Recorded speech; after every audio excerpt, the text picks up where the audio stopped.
লাস্টে থেকে একটু দেখো যে আমরা এইটা কি তোমাদের ক্লাসে লাস্টে দেখাইছিলাম যে বিভিন্ন টাইপের যে টেস্টিং আছে? না স্যার, কিন্তু তোমাদের সিটি কিন্তু দুইটা টাইপের হয়ে গেছে অলরেডি, তাই না? যে লাস্টে একটু বলছিলাম যে একটু দেখে নিতে, তোমরা সেগুলো দেখে ফেলছো হয়তো। তো আমি জাস্ট একটু গো থ্রু করতেছি, হ্যাঁ। জাস্ট তাড়াতাড়ি একটু রিভিউ করি। আমাদের সিটি তো অনেক সহজ টপিকের উপর হয়েছে, সবার সিটি ভালোই হওয়ার কথা, তাই না? কঠিন কিছু ছিলই না।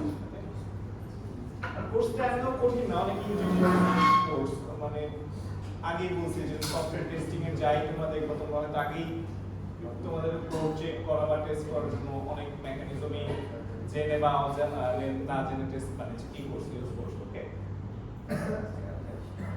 আচ্ছা, আমরা প্রথমে এখান থেকে একটু দেখতে পারি, হ্যাঁ, এই যে বিভিন্ন টাইপের যে টেস্টিং, এটা অলরেডি আমরা প্রথম ক্লাসে দেখছি, হ্যাঁ, যে black box, white box and so on, হ্যাঁ। তো প্রথমেই বিভিন্ন অ্যাসপেক্টের উপরে ভিত্তি করে বিভিন্ন টাইপের ক্লাসিফিকেশন সম্ভব, বিভিন্ন টাইপের টেস্টিং সম্ভব। আমরা আজকের ক্লাসে কিছু টাইপ দেখব, আরো পরবর্তী ক্লাসে প্রয়োজন মতো হয়তো আরো কিছু টাইপ দেখব, হ্যাঁ। যেমন একদম বেসিক ভিত্তিতে যে ক্লাসিফিকেশনগুলো সম্ভব সেগুলো যদি আমরা দেখি, যে একটা হচ্ছে যে আমরা কিভাবে টেস্টটা করব বেসড অন দা প্রসেস, দুই টাইপের হতে পারে আর টেস্টিং, হ্যাঁ। প্রথমটা হচ্ছে তোমার হিউম্যান বেসড এক্সপ্লোরেটরি টেস্টিং, আর একটা হতে পারে criteria based testing. Human based টেস্টিংটা কি? যেখানে কিনা তুমি অত স্পেসিফিকেশন না দেখে, অত রিকোয়ারমেন্ট অত ঘাটাঘাটি না করে, ঠিক আছে, তুমি ডিরেক্ট কোনো অত প্ল্যানিং না করে, সবাই শুনি, প্ল্যানিং না করে তুমি ডিরেক্ট জাস্ট সফটওয়্যারটা হাতে নাও, ওই বা ওয়েবসাইটটা হাতে নাও, অ্যাপ্লিকেশনটা হাতে নাও, সেটা চালানো শুরু করো।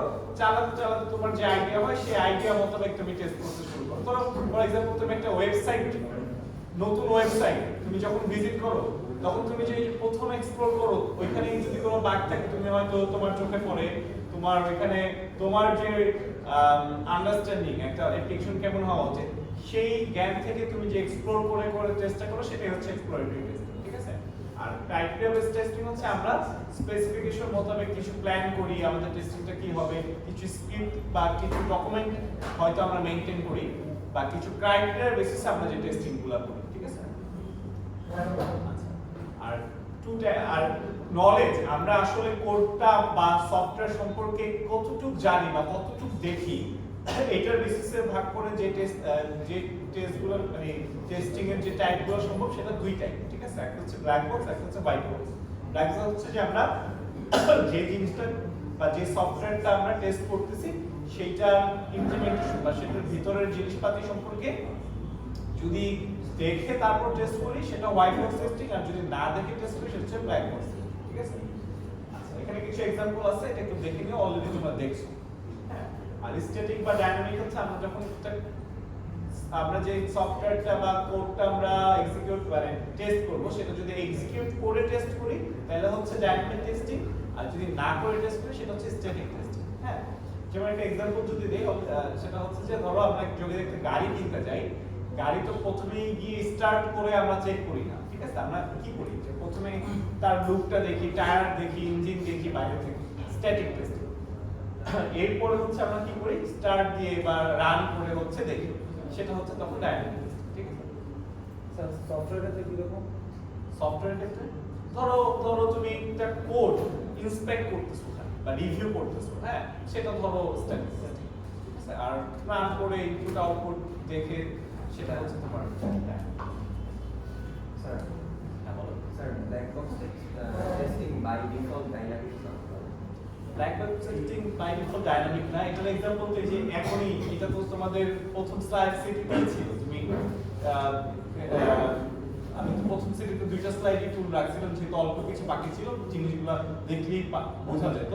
যেরকম এখানে যে প্রথম টাইপের টেস্টিং আমরা দেখবো, যেখানে কিনা কোনো কোড ইনভলভ না, এটা তোমরা দেখছো অলরেডি। প্রথম স্লাইডে ওই দুইটা স্লাইডই ছিল। আমি যেটা বললাম, সেকেন্ড স্লাইডটাকে ভাগ করে আমি দুটো স্লাইড করে ফেলছি, জাস্ট কনসেপচুয়াল ডিফারেন্স বা সেপারেশনের কারণে, ঠিক আছে? সো ওইখানে কিন্তু ছিল যে প্রথম টেস্টিংটা আমরা স্পেসিফিকেশনের উপর বা রিকোয়ারমেন্ট কালেকশনের যে আমরা ডকুমেন্ট মেইনটেইন করি, সেটার উপরে করব। তো সেটার টেস্টিংটা কি, মানে আমি একটা স্পেসিফিকেশন মানে কি যে আমার সফটওয়্যারটা কি করতে হবে বা কি করবে সেটার একটা ফর্মাল বা অনেক ক্ষেত্রে ইনফর্মাল ডকুমেন্ট। হ্যাঁ, তো সেটা যখন আমরা টেস্ট করব, সেটা যখন আমরা মানে স্পেসিফিকেশন আমি পড়ে পড়ে দেখবো যে স্পেসিফিকেশনে কোথাও কোনো গ্যাপ বা কোথাও কোনো লিমিটেশন আছে আমাদের জাস্ট ইনিশিয়াল স্টেজটাকে টেস্ট করা। হ্যাঁ, তো সেটা কি মূলত সেটা স্ট্যাটিক টেস্টিং, এখানে কোনো রান হচ্ছে না, কোনো এক্সিকিউশন হচ্ছে না। এবং এটা ব্ল্যাক বক্স টেস্টিং, কারণ তুমি যখন ওই স্পেসিফিকেশনটা পড়ো, না কোনো কোড দেখো, না কোনো স্পেসিফিকেশনের কোথা থেকে আসলো কি আসলো সেটারও কোনো আন্ডারলাইন মেকানিজম তুমি দেখো না, ঠিক আছে? সো এটা একটা স্ট্যাটিক সিস্টেম। আচ্ছা, সো তুমি কি তোমার প্রশ্নটা কি ছিল? স্যার ব্ল্যাক বক্স টেস্টে কি বাই ডিফল্ট ডাইনামিক না না, এটা লিস্টেড। সো আমরা প্রথমত এই টেস্টিং মানে স্পেসিফিকেশনের উপর টেস্ট করতে পারি, আমরা এখান থেকে আমাদের টেস্টিংটা শুরু করতে পারি। অনেক ক্ষেত্রেই যে চ্যালেঞ্জগুলো আমরা ফেস করব, কেন স্পেসিফিকেশন টেস্ট সেটা অলরেডি তোমরা জানো যে আর্লি বাগ ডিটেক্ট করা যায়, যে আমরা কোড লেখার আগেই আমরা এই স্পেসিফিকেশন থেকেই বলে দিতে পারি যে আচ্ছা এই স্পেসিফিকেশন প্রবলেমেটিক, এইটা হচ্ছে বাগ এরর বা রেজ করতে পারে এই ক্ষেত্রে এন্ড অল, ঠিক আছে? আর যদি অনেক ক্ষেত্রে দেখা যায় যে স্পেসিফিকেশন থাকে না, আমরা যেরকম ফর্মাল স্পেসিফিকেশন আমরা এক্সপেক্ট করি সেই ফর্মাল স্পেসিফিকেশন থাকে না, বা ইনফর্মাল থাকে, বা অনেক ক্ষেত্রে ইনফর্মালও থাকে না, ঠিক আছে? তো সেই ক্ষেত্রে কি করা যায়, যদি এরকম যে আমার স্পেসিফিকেশনই নেই, তো সেই ক্ষেত্রে আমরা যেটা করতে পারি যে আমাদের যদি অনেক ক্ষেত্রে এমন হয় যে সফটওয়্যারটা আছে, সফটওয়্যার থেকে আমরা স্পেসিফিকেশনটা রিট্রিভ করতে পারি, বা সফটওয়্যার যে তৈরি করতেছে ডেভেলপার টিম বা ম্যানেজিং টিম তাদের সাথে কথা বলে আমাদের মাথায় একটা স্পেসিফিকেশন নিতে পারি, এবং সেখান থেকে একটা রিটেন ডকুমেন্ট আমরা টেস্টাররা, মানে আমি টেস্টিং এর পার্সপেক্টিভে বলতেছি, আমরা তৈরি করতে পারি, এবং সেটা সবার কাছ থেকে ফিডব্যাক নিয়ে আরেকটা ফর্মালাইজ করতে পারি, ঠিক আছে? হ্যাঁ, এবং সেটার উপরে আমরা টেস্ট করতে পারি। তবে যদি না থাকে, এমনও হতে পারে যে আমরা স্পেসিফিকেশন টেস্টিং সম্পূর্ণই স্কিপ করলাম, এটাও আমাদের প্রজেক্ট বা আমাদের রিকোয়ারমেন্টের উপরে ডিপেন্ড করবে আসলে কি ডিসিশন, ঠিক আছে? যেখানে কিছু হাই লেভেল স্পেসিফিকেশন রিভিউর কি দেওয়া আছে, যে প্রেজেন্ট টু বি কাস্টমার, তারপর হচ্ছে এক্সিস্টিং যে গাইডলাইনগুলো আছে সেই জিনিসগুলো আমরা রিভিউ করব, এবং সিমিলার সফটওয়্যার রিভিউ করব, যে একটা স্পেসিফিকেশন টেস্ট করার আগে সিমিলার যে সফটওয়্যার আছে সেগুলো দেখব যে কি কি সেখানে ফিচার আছে বা কি কি রিকোয়ারমেন্ট সেখানে ছিল, ঠিক আছে? আচ্ছা, আর কিছু লো লেভেল আরো কিছু অ্যাট্রিবিউট, লো লেভেল কিছু চেকলিস্ট আছে, যে তুমি দেখবে যে স্পেসিফিকেশনটা কমপ্লিট কিনা, অ্যাকুরেট কিনা, ক্লিয়ার কিনা, কনসিস্টেন্ট কিনা, রিলেভেন্ট কিনা, ফিজিবল কোড ফ্রি ডেসিবল, এগুলো সেলফ এক্সপেরিমেন্ট করলে বুঝবা, ঠিক আছে? আর অলরেডি তোমরা কোর্স করেছি, তাই না? জাস্ট আমি একটু রিভিউ করি যেটুকু আছে এটা দেখানো হচ্ছে। আর এছাড়াও এই যে কিছু জিনিস এগুলো এটার উপরেই প্রথম প্রশ্নটা ছিল, এই স্পেসিফিকেশনগুলো কোনগুলো প্রবলেমেটিক আর কোনগুলো প্রবলেমেটিক না, যে এই যে অলওয়েজ, এভরি, অল, নাও, নেভার, এই টাইপের অ্যাবসলিউট কথাবার্তা যেগুলো, এগুলোকে তোমার টেনজিবল একটা কিছু দিয়ে, বা এই যে সামটাইমস, অফেন, এই ভেগ কথাবার্তাগুলোকে টেনজিবল কিছু দিয়ে আসলে রিপ্লেস করতে হবে, তাই না? যে সামটাইমস আমার সিস্টেম হচ্ছে ক্র্যাশ করে, ধরো কোন সময় ক্র্যাশ করে, কোন সময় করে না, বা কতক্ষণের জন্য করে, এই জিনিসটা, ঠিক আছে? সামটাইমস আমার সিস্টেম স্লো করে স্পেসিফিক দেখাচ্ছে, এটা কোনো ক্লিয়ার স্পেসিফিকেশন না। আচ্ছা, এর অ্যাসেপ্ট সো অন, এই টাইপের, মানে সব কোনো ইনকমপ্লিটনেস বা আনক্লিয়ারিটি থাকা যাবে না স্পেসিফিকেশন, ঠিক আছে? বা আনকোয়ান্টিফাইবল বা ইনটেনজিবল কোনো কথাবার্তা থাকা যাবে না, ঠিক আছে? তো ঠিক আছে, তো আপাতত আমরা নেক্সট আজকের টপিকে চলে যাই। আজকের টপিকে আমরা পড়ব ডাইনামিক ব্ল্যাক বক্স টেস্টিং, এবং তার মধ্যে ইকুইভ্যালেন্স পার্টিশনিং, যেটা কিনা তোমরা অলরেডি এই কনসেপ্টের সাথে পরিচিত হয়ে গেছো, সেটা আরেকটু ডিটেইলসে দেখার চেষ্টা করব, ঠিক আছে? আচ্ছা, তো প্রথমে বলবো ডাইনামিক ব্ল্যাক বক্স টেস্টিং কি, অলরেডি এটা জানো। Dynamic black box testing, dynamic testing তো জানো, ব্ল্যাক বক্স টেস্টিং জানো, ডাইনামিক ব্ল্যাক বক্স রান করে পুরো টেস্ট কেস দিব, রান করে বিভিন্ন টেস্ট কেস দিব, এবং আমরা কোড বা ইমপ্লিমেন্টেশন দেখব। ওকে, এবং এটাকে বিহেভিয়ারাল টেস্টিংও বলে, বিহেভিয়ারাল টেস্টিংও বলে, ঠিক আছে? যেহেতু আমরা এটার কোডের বিহেভিয়ার দেখতেছি, মানে সফটওয়্যারের বা ফাংশনালিটি দেখতেছি, ফাংশনাল টেস্টিংও বলে। আচ্ছা, তো এটা আমি আগের ক্লাসেই প্রথম ক্লাসেও হয়তো বলছিলাম যে আমরা কোনো একটা জিনিস যখন টেস্ট করি, যখন আমি ইকুইভ্যালেন্স পার্টিশনিং এর পার্সপেক্টিভ থেকেই বলি বা অন্য যে কোনো টেস্টিং এর পার্সপেক্টিভ থেকেই বলি, আমরা যে বিভিন্ন টেস্ট কেসগুলো ডিজাইন করব, আমাদের টেস্ট কেসগুলো ডিজাইন করার জন্য আমরা যে অ্যাপ্রোচটা বা যে লাইনে ভাববো সেটা হচ্ছে প্রথমে টেস্ট টু পাস এমন কিছু ফিচার বা এমন কিছু ইনপুট আউটপুট ডিজাইন করব বা এমন কিছু কেস ভাববো যেখানে কিনা আমার সফটওয়্যারটা বা আমার প্রোগ্রামটা পাস করবে। ঠিক আছে, যেরকম দুইটা মানে সহজ এক্সাম্পল যদি বলি যে দুইটা সংখ্যা যোগ করবে, আমি একদম সহজ দুইটা যোগ সংখ্যা দিয়ে দেখবো যে এটা কি যোগ আসলেই করতে পারে। ঠিক আছে, সো টেস্ট টু পাস মানে আমরা সিম্পল বা নরমাল যে সিনারিও গুলো আছে সেই সিনারিও গুলো নিয়ে আগে কাজ করি। ঠিক আছে, এরপরে আরেকটা কি টেস্ট টু ফেল, মানে আমি এমন কিছু এক্সট্রিম বা আনএক্সপেক্টেড সিনারিওর ক্রিয়েট করার ট্রাই করব যেখানে কিনা আমার সফটওয়্যারটা ফেল করতে পারে। যেরকম এক্সট্রিম বড় দুইটা সংখ্যা দিলাম বা 0 0 গিয়ে দেখলাম যে 0 মানে জাস্ট যোগের ক্ষেত্রে তো এটা আসলে মিন করে না, ভাগের ক্ষেত্রে হয়তো ডিভিজনটাকে মানে যে কি বলে ডিভিডেন্ড কি বলে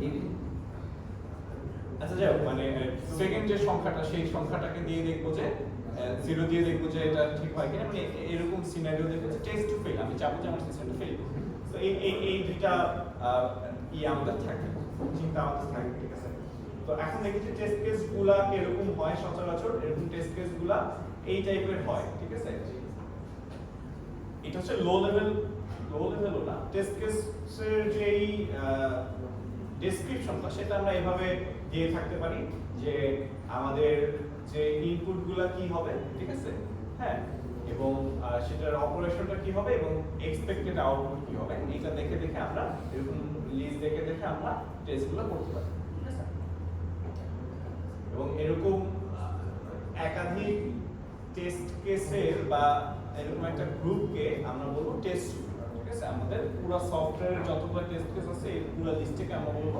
টেস্ট গ্রুপ বা টেস্ট সেট। আচ্ছা,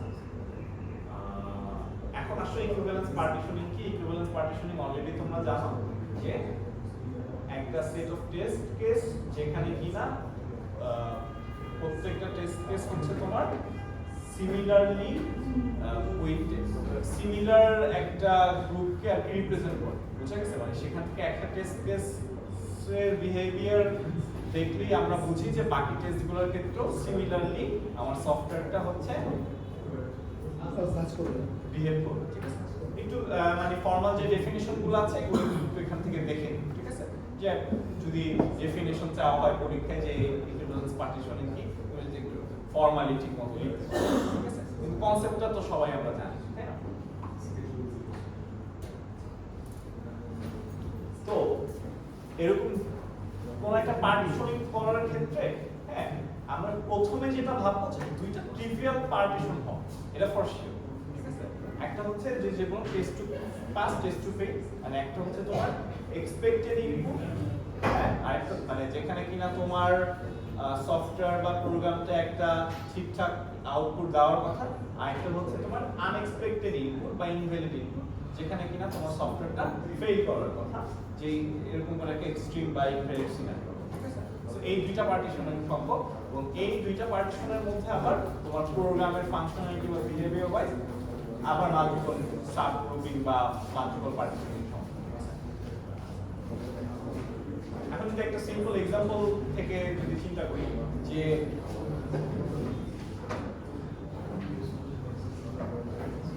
দেখা যায় পেছনে সিম্পল এক্সাম্পল থেকে যদি চিন্তা করি, আচ্ছা এখানে দেখো একটা কথা বারবার আসতেছে এসইউটি বা সুট, সেটা হচ্ছে কি সিস্টেম আন্ডার টেস্ট। হ্যাঁ, আমি যে সিস্টেমটা টেস্ট করতেছি বা যে সফটওয়্যার বা যেই অ্যাপ্লিকেশনটা টেস্ট করতেছি সেটাকে এক কথায় আমরা সিস্টেম আন্ডার টেস্ট বা আরো কি বলে সংক্ষিপ্ত করে এসইউটি বা সুট বলে থাকি। ঠিক আছে, সো এই টার্মটা তোমাদের পরীক্ষায় যদি থাকে তোমরা যাতে ক্যাচ করতে পারো যে এটা আসলে সিস্টেম আন্ডার টেস্টকে রেফার করা হয়। আচ্ছা, তো ধরে নিই যে সেইটা দুইটা ইন্টিজার হচ্ছে তোমার ইনপুট আকারে নেয় এবং x ইনটু y হচ্ছে সে আউটপুট দেয়, ঠিক আছে? কিন্তু এখানে একটা কনস্ট্যান্ট আছে যে x এর একটা রেঞ্জ দেওয়া আছে এবং y এর একটা রেঞ্জ দেওয়া আছে। সো আর তো কোনো এখানে কনস্ট্যান্ট নাই, ঠিক আছে? সো আমরা যখন এটাকে পার্টিশনিং করব এই দুইটা কনস্ট্যান্টের উপর পার্টিশনিং করতে পারি, ঠিক আছে? এই একদম সিম্পল এক্সাম্পল তোমাদের জাস্ট পার্টিশনিং এর আইডিয়াটা বিল্ড আপ করার জন্য, ঠিক আছে? সো এখানে কি কি পার্টিশনিং হতে পারে যদি আমরা সিম্পল পার্টিশনিং এর কথা চিন্তা করি, যে একবার হচ্ছে x এর জন্য পার্টিশনিং গুলো চিন্তা করলাম আর একবার হচ্ছে y এর জন্য পার্টিশনিং গুলো চিন্তা করলাম। x এর জন্য যখন চোখ করতেছি তখন y এর কথা ভাববো না, y এর জন্য যখন চিন্তা করতেছি x এর কথা ভাববো না, সিম্পল অর্থে, ঠিক আছে? তো প্রথমে কি হতে পারে যে x এর মান 3 এর থেকে ছোট, এটা একটা হতে পারে যেটা কিনা একটা ইনভ্যালিড পার্টিশন, ঠিক আছে? তারপর x এর মান হচ্ছে 3 আর 7 এর মধ্যে, যেটা কিনা ভ্যালিড পার্টিশন। আবার x এর মান 7 এর থেকে বড়, এটা আবার ইনভ্যালিড একটা পার্টিশন x এর জন্য। y এর জন্য সেম, 5 থেকে ছোট, 5 9 এর মধ্যে আর 9 এর থেকে বড়, ঠিক আছে? তো এই ক্ষেত্রে কি করা হচ্ছে দেখো, x এর জন্য এরকম তিনটা পার্টিশন, x হচ্ছে একটা ভেরিয়েবল, y হচ্ছে একটা ভেরিয়েবল, x একটা ইন্ডিপেন্ডেন্ট ভেরিয়েবল, y একটা ইন্ডিপেন্ডেন্ট ভেরিয়েবল। x এর জন্য আমরা পার্টিশনিং গুলো দেখছি, বা x এর জন্য যেই বিভিন্ন কেস হতে পারে সেই তিনটা কেস আমরা দেখলাম, y এর জন্য তিনটা কেস আমরা দেখলাম, ঠিক আছে? আচ্ছা, এখন এইটারই আমরা মাল্টি ডিমেনশনাল পার্টিশনিং এভাবে করতে পারি যে এই তিনটা কেসেরই বিভিন্ন কম্বিনেশন, ঠিক আছে? যে x less than 3 y less than 5, মানে এই যে তিনটা কেস দেখতেছো, x less than 3 y less than 5, এই যে x এটার মধ্যে y এটার মধ্যে x 7 এর থেকে বড়, y 9 এর থেকে বড়, এই তিনটারই যদি সব টাইপের কম্বিনেশন নিয়ে কাজ করতে চাই বা সব টাইপের কম্বিনেশন নিয়ে পার্টিশনিং গুলা তৈরি করতে চাই, ঠিক আছে? সেটাকে বলতেছি আমরা মাল্টি ডিমেনশনাল পার্টিশন, ঠিক আছে? বোঝা গেছে? এবং এইটাকেই এই যে দুইটা কেস আমরা দেখলাম, এইটাকে প্রথমটা হচ্ছে উইক ইকুইভ্যালেন্স ক্লাস টেস্টিং আর দ্বিতীয়টা হচ্ছে স্ট্রং ইকুইভ্যালেন্স ক্লাস টেস্টিং, ঠিক আছে? So weak equivalence class testing এর মধ্যে কি হবে, যে ধরো আমরা যদি এটাকে ফর্মালি একটু ডিফাইন করতে চাই বা মানে এস্টাবলিশ করতে চাই, যে যদি আমাদের সিস্টেমে তিনটা ইনপুট ভেরিয়েবল থাকে, তিনটা independent input variable a b c, হ্যাঁ, এবং a এর জন্য যে ইকুইভ্যালেন্স ক্লাসগুলো আছে, যেরকম এখানে x এর জন্য তিনটা ক্লাস, y এর জন্য তিনটা ক্লাস দেখলাম, এরকম যদি এখানে a এর জন্য এরকম অনেকগুলো ক্লাস থাকে 1 থেকে n পর্যন্ত, b এর জন্য 1 থেকে n পর্যন্ত, c এর জন্য 1 থেকে o পর্যন্ত, এরকম, ঠিক আছে?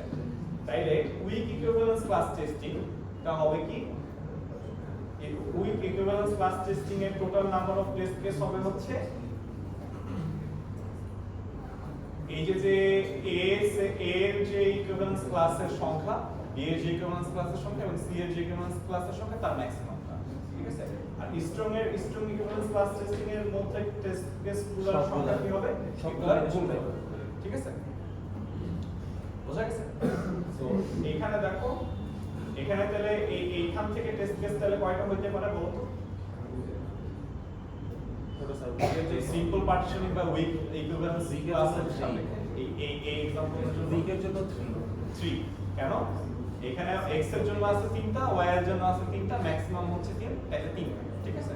তার মানে স্ট্রং এর জন্য 9, স্ট্রং এর জন্য হবে 9, এই যে 9টা আছে, তাই না? 3 3 9, বোঝা গেছে? তার মানে আমি এখান থেকে এই সিনারিওটা ফিট করে এরকম একটা টেস্ট কেস নিব, এই সিনারিওটা হচ্ছে ফুলফিল করে এমন একটা টেস্ট কেস নিব, এই সিনারিওটা ফুলফিল করে এমন একটা টেস্ট, 9টা টেস্ট কেস দিয়ে আমি যদি টেস্টকে আমার টেস্ট স্যুটটা ডিজাইন করি, মোটামুটি একটা ভালো টেস্ট কেস সম্ভব। আরো অন্যান্য মেকানিজম আরো দেখব, বাট এই পার্টিশনিং এর পার্সপেক্টিভ থেকে এই 9টা টেস্ট কেস হচ্ছে মোটামুটি ইনাফ, ঠিক আছে? পার্টিশনিং এর আচ্ছা, এখন এইটা একটু দেখো যে একটা ফাইনাল প্রাইস ক্যালকুলেট করার একটা ফাংশন লেখা আছে, ধরো যেটা কিনা এজ এবং মেম্বারশিপ টাইপ দুইটা ভেরিয়েবল বা দুইটা ইনপুট নেয় এবং সেটার উপর ভিত্তি করে ডিসকাউন্ট ক্যালকুলেট করে বা ডিসকাউন্ট ক্যালকুলেট করে ফাইনাল প্রাইস ক্যালকুলেট করে, ঠিক আছে? তো দেখো যে এখানে এজ এর উপরে একটা ডিসকাউন্টের আছে, ম্যাপিং আছে, আর মেম্বার মেম্বারশিপের উপরে এডিশনাল আবার কিছু ডিসকাউন্টের ব্যাপার সেটা আছে, হ্যাঁ বোঝা গেছে? সো কোডটা যাই হোক না কেন, তোমার টেস্ট কেসটা যে তুমি লিখবা, কি কি টেস্ট কেস এখানে লিখবা বলো? পার্টিশনিং এর পার্সপেক্টিভ মেম্বারশিপ হইতে পারে না হইতে পারে, এটা একটা মেম্বারশিপ হতে পারে না হতে পারে, মানে এভাবে চিন্তা করো। একটু আগে যে আমরা পড়লাম ভেরিয়েবলের মতো করে চিন্তা করে করে, ঠিক আছে? তো এখানে কয়টা ভেরিয়েবল আছে, কয়টা ইন্ডিপেন্ডেন্ট ভেরিয়েবল আছে? দুইটা, এজ এবং মেম্বারশিপ, তাই না? আচ্ছা, তো এখন এজের জন্য এখানে কয়টা কেস হতে পারে? তিনটা। মেম্বারশিপের জন্য দুইটা, রেগুলার আর প্রিমিয়াম, ঠিক আছে? ওকে, তো এখন তাহলে উইক পার্টিশনিং এর কথা যদি আমরা বলি, উইক পার্টিশনিং এর টেস্ট কেস তিনটা। কিসে কয়টা হবে? তিনটা। আর স্ট্রং ছয়টা। কি কি?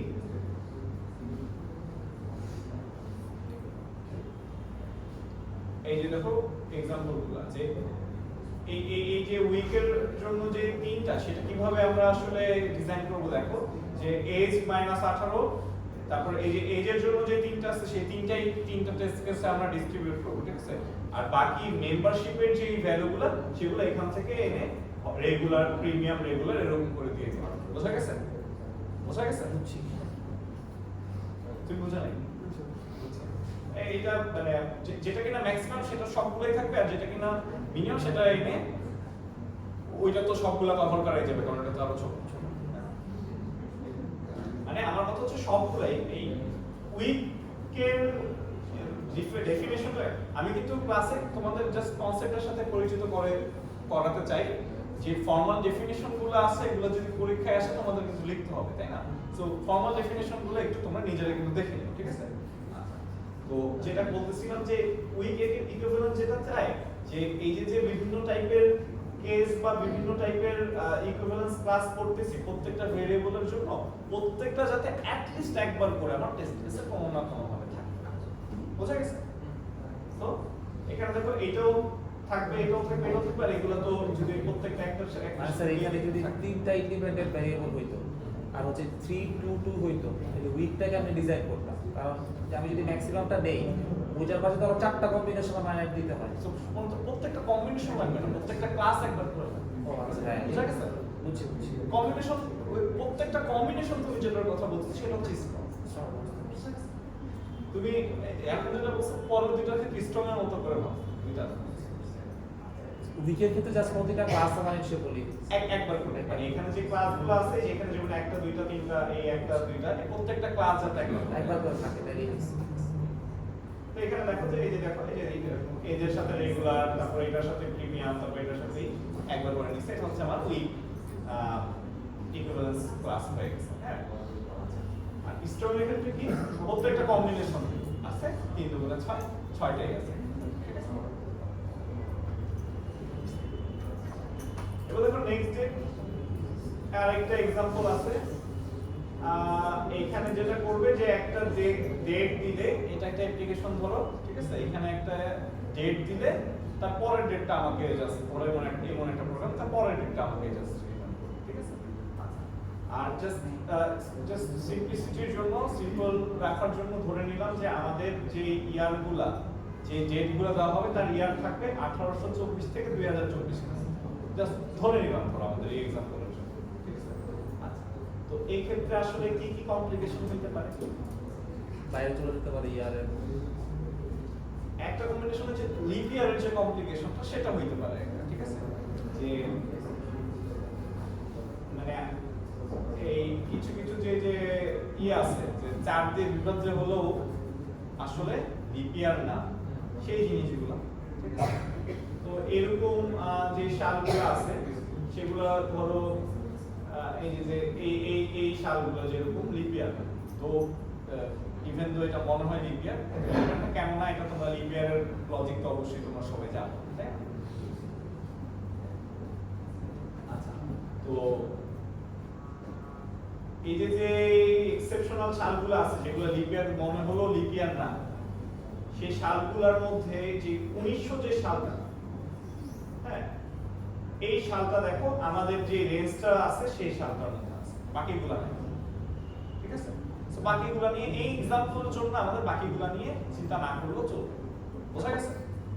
মানে আমরা যদি ইন জেনারেল দাঁড় করাতে চাই তাহলে আমরা অন্যভাবেও টেস্ট ডিজাইন করতে পারতাম, কিন্তু এই এক্সাম্পলের জন্য যদি বলি তোমাদের আরেকটু বোঝানোর জন্য যে কিভাবে আসলে একটা টেস্ট ডিজাইন করা লাগে, সেটার জন্য ধরো যে 1824 থেকে 2024 এ যেহেতু শুধুমাত্র 1900 সালটাই আছে, সেই 1900 সালটাই আমাদের কনসার্ন, বাকিগুলা কনসার্ন না। ঠিক আছে, সো 1900 সালটা আমাদের একটু ডিফারেন্টলি হয়তো হ্যান্ডেল করা লাগবে এই এক্সাম্পলে। ঠিক আছে, আচ্ছা, তাহলে এবার আমরা দেখি যে আমরা ওই পার্টিশনিং এর জন্য যে ভেরিয়েবল গুলো, সেই ভেরিয়েবল গুলোতে চলে যাই। এখানে কি ভেরিয়েবল আছে প্রথম কথা বলো তো, দেখি বলো এখান থেকে কয়টা ভেরিয়েবল আছে? মান্থ ডে ইয়ার তিনটা মান্থ ডে ইয়ার, তাই না? আচ্ছা, তো প্রথম কথা মান্থের জন্য যে পার্টিশনিং গুলো বলো তো কি কি হতে পারে, তোমরাই বলো। 0 বা 0 থেকে কম হতে পারবে না, আর হচ্ছে যে 12 থেকে বেশি 12 থেকে বেশি হইতে পারবে না। 12 থেকে বেশি হইতে পারবে না। ঠিক আছে, কিন্তু এখন ধরো যে এই যে যে মাসের জিনিসগুলো বললাম, তোমরা তো তুমি যেটা বললা যে 0 বা 12 থেকে 0 এবং 0 থেকে ছোট হইতে পারবে না, আর 13 হইতে পারবে না, এবং 13 থেকে বড় হইতে পারবে না। 1 থেকে 12 হইতে পারবে না। কিন্তু তোমার মনে করো যে এইটা এইভাবে দেওয়া হলো যে এই মাসের এইটা ধরো এরকম যে কেউ নাম্বার ইনপুট দিচ্ছে, ধরো যে সে চেক লিস্ট থেকে সে হচ্ছে ধরো তোমার জানুয়ারি থেকে ডিসেম্বর পর্যন্ত যে কোনো একটা সিলেক্ট সে তাহলে হচ্ছে বুঝে গেছে। এবার তোমার আগে ঠিক আছে, সিলেক্ট লিস্টে 12টার বেশি থাকতে পারবে না সিলেক্ট লিস্টে 12টার বেশি নাই, কিন্তু আমি যে টেস্ট কেসগুলো তৈরি করব ওই 12টার মধ্যে, যদি 12টার মধ্যেই আমার ডিফাইন লিস্ট থাকে সেখান থেকে আমি টেস্ট কেসগুলো তৈরি করতে চাই, সেখানে কি টাইপের পার্টিশনিং হতে পারে, সেখানে কি টাইপের যে হ্যাঁ মানে ধরো যে 12টা মাস আছে, 12টা মাসের মধ্যে কি কি পার্টিশনিং হতে পারে, আরো সিম্পল করে যদি আমি কোশ্চেনটা করলে করি কি হতে পারে যে কোন কোন মাসে 30 দিন আছে, কোন কোন মাসে 31 দিন আছে, কোন কোন মাসে 28 বা 29 হচ্ছে ফেব্রুয়ারি, তাহলে এই তিনটা পার্টিশন হতে পারে। বুঝা গেছে? এই एग्जांपल বাট তোমরা যে কথাগুলো বলছো সবগুলোই কারেক্ট, যে 0 থেকে বেশি হতে হবে, 12 থেকে কম হতে হবে, 12 বা 12 থেকে কম হতে হবে, এগুলো কারেক্ট, কিন্তু এই एग्जांपलेর জন্য হচ্ছে এভাবে ধরো 12টা লিস্ট করা হয়েছে, তো সেখানে তিনটা পার্টিশন যেটা কিন্তু আবার ধরো যে তোমার তুমি যে কথাটা বললা যে ইনপুট নাও সেই ইনপুট নিবে, ঠিক আছে? তো ডের জন্য কি কি পার্টিশনিং হতে পারে, মান্থের জন্য তো এই তিনটা বুঝলাম, হ্যাঁ, ডের জন্য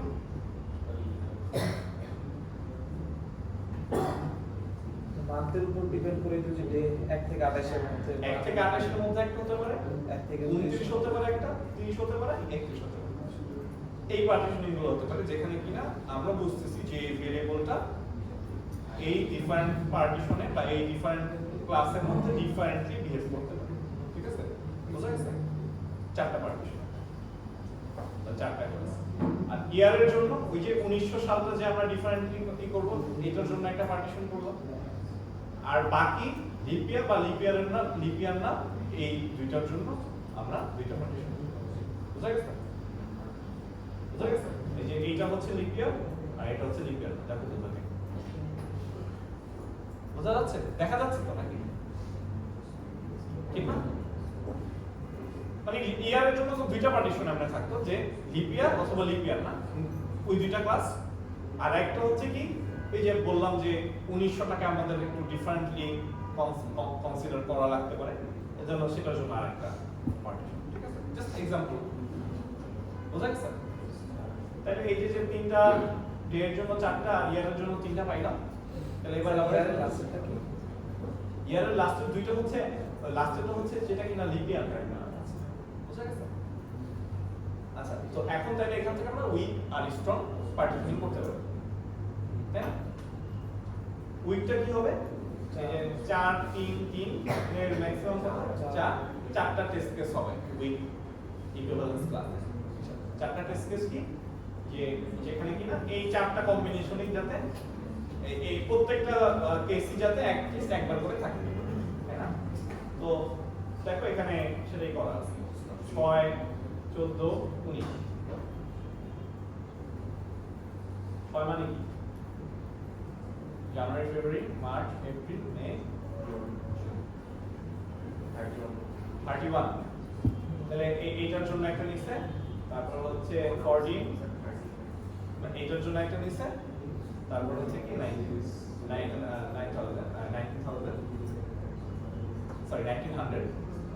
এটার জন্য একটা নিছে। এরকম করে দেখবো যে চারটাই আসলে প্রত্যেকটাই কভার করছে, দেখবা, ঠিক আছে? হ্যাঁ, বোঝা গেছে? সবাই ক্লিয়ার? কারো কোনো কোশ্চেন আছে এই পর্যন্ত? ক্লিয়ার? সহজ না? আর তোমাদের ক্লাস কেমন লাগতেছে? ভালো লাগতেছে নাকি? আচ্ছা, এখন দেখো স্ট্রং ইকুইভ্যালেন্স ক্লাস কি? স্ট্রং ইকুইভ্যালেন্স ক্লাস হচ্ছে যে প্রত্যেকটা কম্বিনেশন থাকবে এখানে। এখানে তাহলে কত, তিন, যে গুণফলটা কত হয় দেখো তো, 36, এরকম 36 টা এরকম থাকবে, যেখানে কিনা প্রত্যেকটা কম্বিনেশনই থাকবে এই যে ভেরিয়েবলের যে ক্লাসগুলো আমরা পাইলাম, ঠিক আছে? বুঝা গেছে?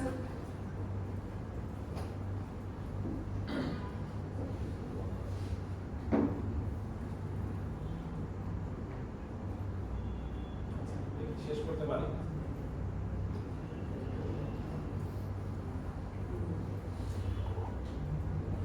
আচ্ছা, এখন দেখো যে আমরা একটা কোয়াড্রিক ইকুয়েশন সলভার প্রোগ্রামের জন্য এরকম পার্টিশনিং বা ইকুইভ্যালেন্স পার্টিশনিং করতে চাই, ঠিক আছে? সো কোয়াড্রিক ইকুয়েশনটা হচ্ছে এরকম, আর আমাদেরকে একটা কনস্ট্যান্ট, এডিশনাল কনস্ট্যান্ট দিয়ে দিয়েছে, যদিও এটা কোয়াড্রিক ইকুয়েশনের সাথে সম্পর্কিত না, জাস্ট এডিশনাল কনস্ট্যান্ট, যে এখানে যে a b c গুলা থাকবে, সেই a b c গুলা -10 এবং 10 এর রেঞ্জে, বুঝা গেছে?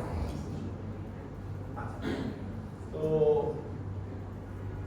প্রথমত আমরা এই যে -10 থেকে 10 এর রেঞ্জে হতে পারে এই বেসিসে, এই যে ইনপুট ভ্যালিডেশনের বেসিসে আমরা একটা পার্টিশনিং করতে পারি। সেম যে একটা হচ্ছে a বা b বা c প্রত্যেকটা হচ্ছে 10 এর থেকে ছোট, এটা একটা ইনভ্যালিড রেঞ্জে পড়তেছে। a b c প্রত্যেকটাই হচ্ছে কি তোমার এই -10 বা 10 এর মধ্যে, এটা ভ্যালিড রেঞ্জে পড়তেছে, আর প্রত্যেকটাই 10 এর থেকে বড়, সেটা আরেকটি ইনভ্যালিড রেঞ্জে পড়তেছে, ঠিক আছে? সো এখান থেকে আমরা স্ট্রং এবং উইক পার্টিশনিং করতে পারি, ঠিক আছে? বুঝা গেছে? এইটা হচ্ছে তোমার কি ইনপুট রেঞ্জের উপর পার্টিশন, ঠিক আছে? বোঝা গেছে? কিন্তু এই ক্ষেত্রে আরেকটা জিনিস আমাদের খেয়াল রাখতে হবে যে প্রোগ্রামের বিহেভিয়ারের উপর আমাদের পার্টিশনিং করতে হতে পারে। এটার জন্যই আসলে এই এক্সাম্পলটা ক্রিয়েট করছি আমি, হ্যাঁ? সেখানে কি যে আসলে এই যে কোয়াড্রিক ইকুয়েশন যে সলভ করবে এরকম একটা প্রোগ্রামে আমরা সচরাচর এই টাইপের যে ফর্মুলাটা x এর জন্য আমরা ইউজ করি, তাই না? রুটটা বের করার জন্য, তাই না? হ্যাঁ, b square minus 4ac, sorry, b square minus 4ac check করতে হবে। হ্যাঁ হ্যাঁ, b square minus 4ac check করে এখান থেকে যদি বলি যে এখান থেকে একটু আগে তো a b c এর যে ইনপুটের যে রেঞ্জটা দেওয়া ছিল সেটার উপরে আমরা চেক করছি, সেটার উপরে আমরা স্ট্রং এবং উইক টেস্ট কেস তৈরি করতে পারি অলরেডি, ঠিক আছে? তো এই ক্ষেত্রে আরেকটা এডিশনাল যেটা প্রোগ্রাম বিহেভিয়ারের উপরে আমরা পার্টিশনিং করতে হবে, অনেক এক্সাম্পলের ক্ষেত্রে এটা করতে হতে পারে, যে কারণে এক্সাম্পলটা ডিজাইন করা, সেটা সেখানে কি দেখা যাচ্ছে, এখানে এটা দুইটা জিনিসের উপর কিন্তু ডিপেন্ড করে। কি কি? যে a ভ্যালুর উপর, তাই না?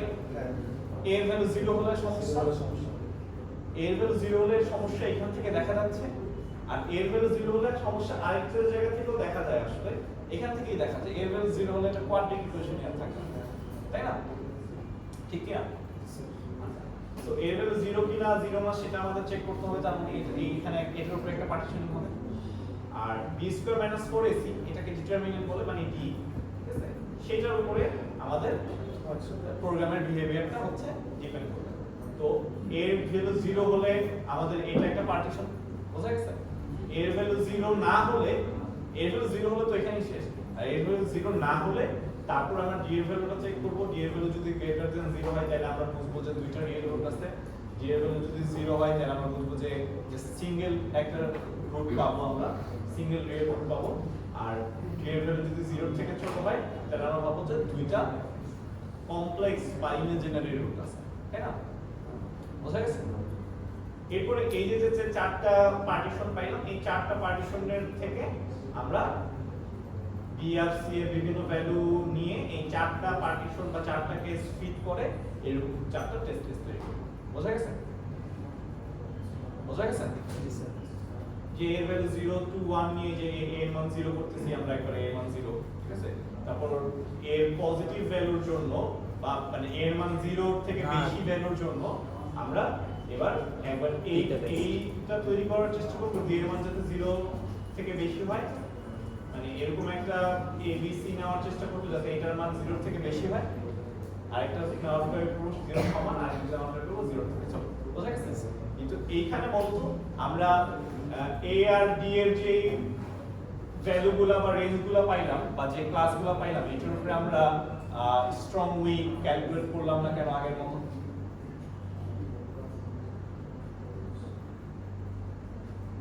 এটার উপরে আমরা স্ট্রং বা উইক ক্যালকুলেশনটা আগের মতো করতে পারতাম যদি A এবং D ইন্ডিপেন্ডেন্ট ভেরিয়েবল হতো। D কি ইন্ডিপেন্ডেন্ট ভেরিয়েবল? D কিন্তু A এবং B C এর উপর ডিপেন্ড করছে।